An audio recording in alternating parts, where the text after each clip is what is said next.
जय हिंद दोस्तों, स्वागत है आप सभी का आपके अपने YouTube channel JS topic study में। तो दोस्तों, आज की इस वीडियो में हम त्रिकोणमिति की जो सारणी होती है इसको याद करना सीखेंगे बहुत ही सिंपल तरीके से। और ये पूरी की पूरी सारणी मैं आपको ऐसे रटवाने वाला नहीं हूं, आपको बनाने सिखाने वाला हूं। बहुत ही सिंपल तरीके से आप इस सारणी को बनाकर याद कर सकते हैं और एक बार आप इसको सीख गए तो पूरी जिंदगी में आप कभी भी इसको भूलने वाले नहीं हैं। ऐसे ही तरीके से मैं आपको सिखाने वाला हूं। तो अगर आप इंटरेस्टेड हैं, सीखना चाहते हैं, तो इस वीडियो को एंड तक पूरा जरूर से देखिएगा तो आपको बहुत ही अच्छे से समझ में आ जाएगा। तो चलिए शुरू करते हैं।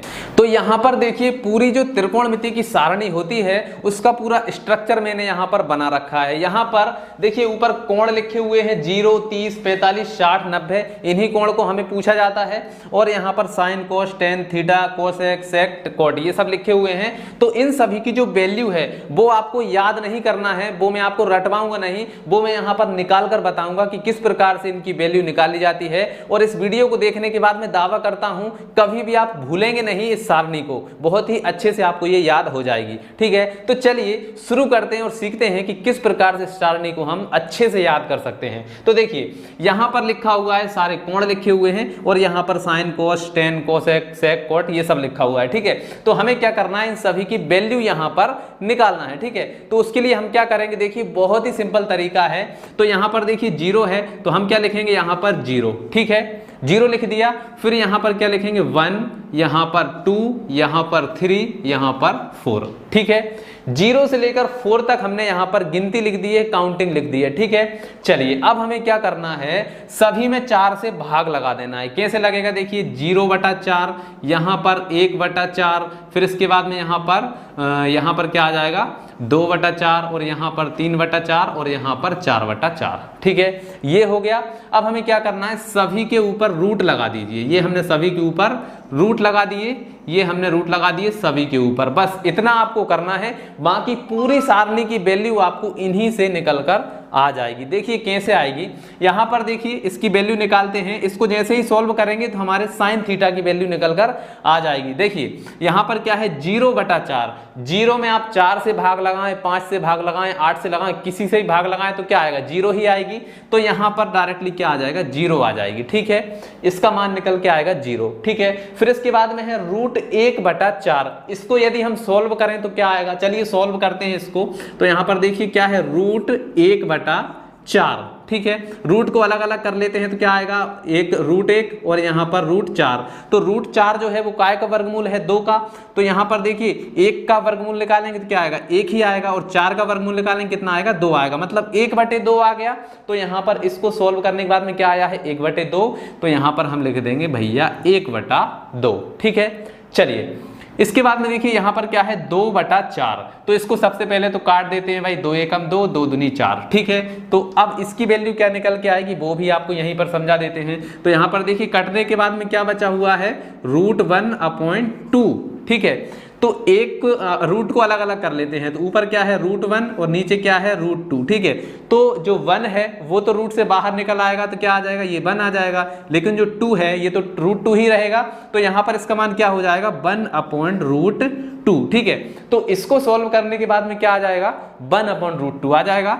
तो हम यहां पर लिख देंगे 1/√2। ठीक है, तो देखिए ये हमारी साइन थीटा की वैल्यू यहां पर निकलती आ रही है। ठीक है, अब इसके बाद में देखिए यहां पर क्या है, √3/4। इसको भी सॉल्व कर लेते हैं तो क्या आ जाएगा, देखिए यहां पर क्या है, √3/4 यही है। अब क्या करना है, इसको हम क्या करेंगे, रूट को अलग अलग कर लेते हैं। तो ऊपर क्या है, √3 नीचे क्या है, √4। तो √4 जो है ये काय का स्क्वायर है, 2 का है। तो यहां पर इसको सॉल्व करने के बाद में क्या आ जाएगा, 2 आ जाएगा। तो इसकी वैल्यू क्या आ गई, √3/2। तो यहां पर आ जाएगा भैया √3/2 आ गया। ठीक है, क्लियर है। इसके बाद में देखिए यहां पर क्या है, 4/4 है, 4/4। तो यहां पर सीधा सीधा 4 से 4 कट जाएगा और क्या बचेगा, यहां पर बचेगा हमारा √1/1। 1 से 1 कट जाएगा तो यहां पर क्या आ जाएगा, रूट का 1 आ जाएगा। ठीक है, क्लियर।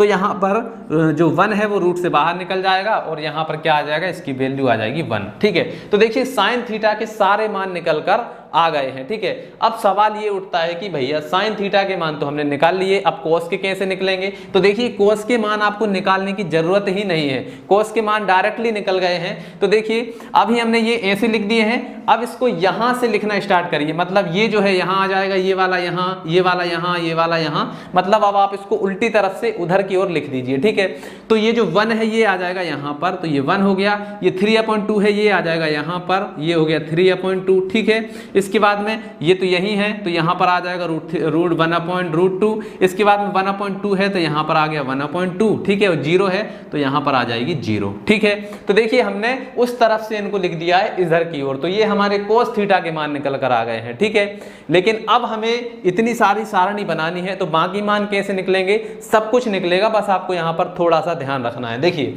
अब हमें क्या करना है, आपको एक फार्मूला पता होगा त्रिकोणमिति की सर्वसमीका है कि टेन थीटा बराबर क्या होता है, टेन थीटा बराबर होता है साइन थीटा बटे कोस थीटा। ठीक है, ये एक फार्मूला है टेन थीटा का। ठीक है, टेन थीटा बराबर होता है साइन थीटा बटे कोस थीटा। ठीक है, तो यहां पर यदि हम साइन थीटा से cos theta, sorry sine theta में कोस थीटा से यदि हम भाग लगा दें तो क्या निकलेगा, टेन थीटा निकलेगा। तो यहां पर भाग लगा दीजिए, तो देखिए साइन और कोस नीचे ही है, साइन बटे कोस करेंगे तो हमारा यहां पर टेन का मान निकलेगा।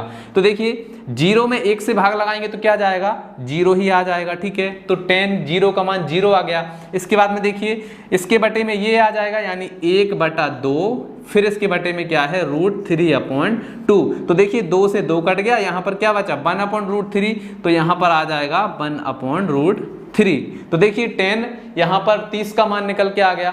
इसके बाद में देखिए यहां पर ये इससे पूरा का पूरा कट जाएगा तो यहां पर क्या आ जाएगा 1 आ जाएगा। ठीक है, देखिए इसके बटे में ये आ जाएगा यानी कि 1/√2, फिर बटे में 1/√2, तो ये कट जाएगा कितनी बार में, एक बार में, तो ये डायरेक्टली यहां पर हमारा 1 आ गया। ठीक है, फिर यहां पर भी देखिए 2 से 2 कट जाएगा और यहां पर क्या बचेगा √3/1, तो 1 का तो कोई मतलब है नहीं, तो यहां पर डायरेक्टली क्या आ जाएगा √3 आ जाएगा। ठीक है, और यहां पर 1/0। ठीक है, तो यहां पर आप समझिए कि देखिए 1 है 1/0। ठीक है, तो ये क्या हो गया, उल्टा हो गया। जैसे कि हमने संख्याएं देखी हैं क्या होती हैं, 0, 1, 2, 3, तो सभी के बटे में क्या होता है 1 होता है। ठीक है, लेकिन यहां पर क्या है, उल्टा है, 1/0 है, तो ये कोई संख्या है ही नहीं। जब कोई संख्या नहीं है तो वहां पर क्या आ जाएगा, अपरिभाषित। ये हो गया अपरिभाषित यानी कि अनंत, इनफिनिटी आ गया। ठीक है, तो ये हमारे साइन कोस टेन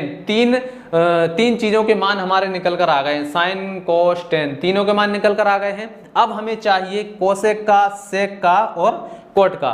तो जब आपने ये मान निकाल लिए तो इनका जस्ट उल्टा होता है ये। ठीक है, तो अब हम देखिए साइन का उल्टा क्या होता है, कोसेक होता है, कोस का उल्टा क्या होता है, सेक होता है, और यहाँ पर टेन का उल्टा क्या होता है, कोट होता है। ठीक है, तो इन सभी को मान को हम पलट देंगे तो हमारे ये सारे मान निकल कर भी आ जाएंगे। ठीक है, तो चलिए पलट देते हैं। तो देखिए 0 है, 0 का उल्टा क्या हो जाएगा, इनफिनिटी। ठीक है, तो ये अनंत जो है ये यहाँ पर आ जाएगा। 0 का उल्टा क्या होता है, अनंत होता है, तो ये अनंत आ गया।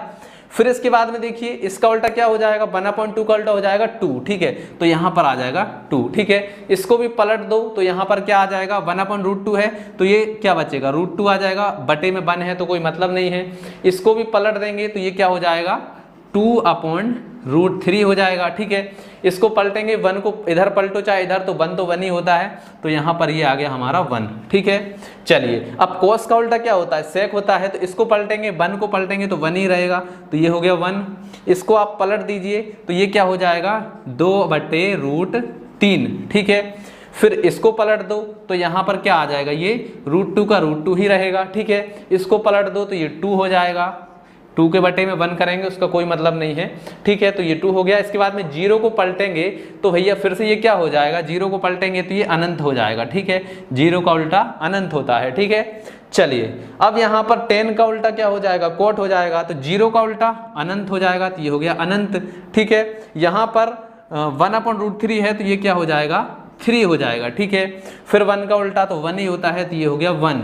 ठीक है, फिर यहाँ पर √3 है तो √3 का उल्टा 1/√3, तो यहाँ पर आ जाएगा 1/√3, और यहाँ पर अनंत का उल्टा क्या हो जाएगा 0 हो जाएगा, तो यहाँ पर आ जाएगा 0। ठीक है, तो ये सारी की सारी सारणी देखिए, हमने कोई भी याद नहीं किया है, ना हमने कोई रट्टा मारा है, सिर्फ हमने यहाँ पर एक मान को निकाला है और सारी की सारी सारणी हमने बना दी है। तो आशा है आपको समझ में आ ही गया होगा कि किस प्रकार से ये जो सारणी है इसको बनाया जाता है। तो अगर समझ में आ गया है तो इस वीडियो को लाइक करिए, अपने दोस्तों के साथ शेयर करिए ताकि उनको भी समझ में आए। तो चलिए आज की इस वीडियो में इतना ही, मिलते हैं अगली वीडियो में, तब तक के लिए जय हिंद, जय भारत।